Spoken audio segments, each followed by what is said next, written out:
If you have an iPhone or an iPad, any iOS device, a cool feature is that it's built in with iCloud. Essentially, iCloud is Apple's way of storing all of your files on the cloud.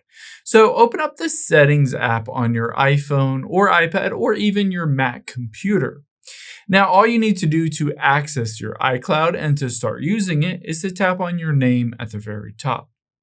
Now, from here, you'll be able to see midway down is iCloud. Just tap on that, and I'll walk you through what this is and how to use it.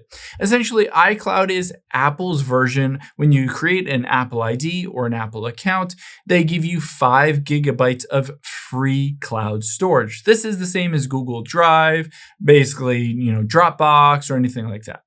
Now, at the very top, you'll be able to tap on storage. And the first thing I would recommend doing is seeing how much storage you have and how much you've used up. You can see in my case, I have Apple ID family plan, and you can see I have family account of 2 terabytes. We're using up almost all of it, 1.7 terabytes.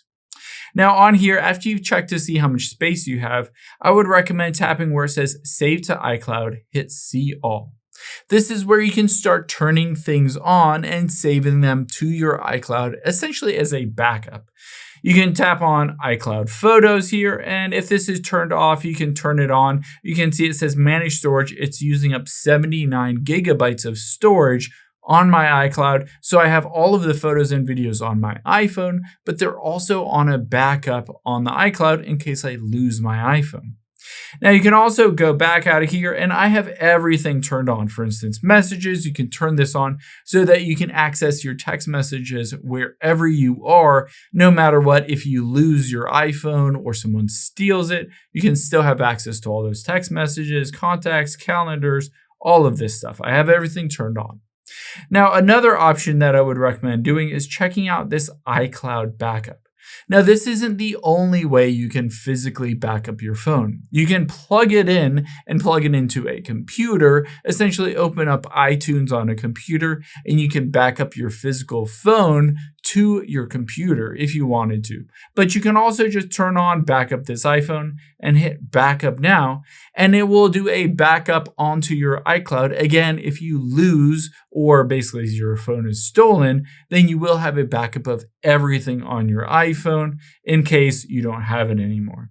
Now go through this process of turning everything on, but you might tap on storage and it might start to tell you, hey, you've run out of space.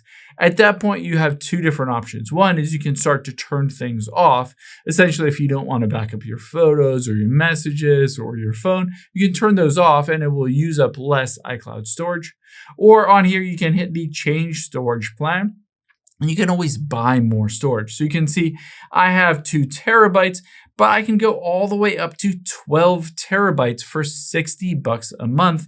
I can upgrade all the way up to 12 terabytes, and you can see I only have 2 at this point. So there's a long way to go. Essentially, this is a fairly cheap way to have the peace of mind of everything that's on your iPhone is essentially stored as a redundancy in a backup on the cloud in case you lose your phone.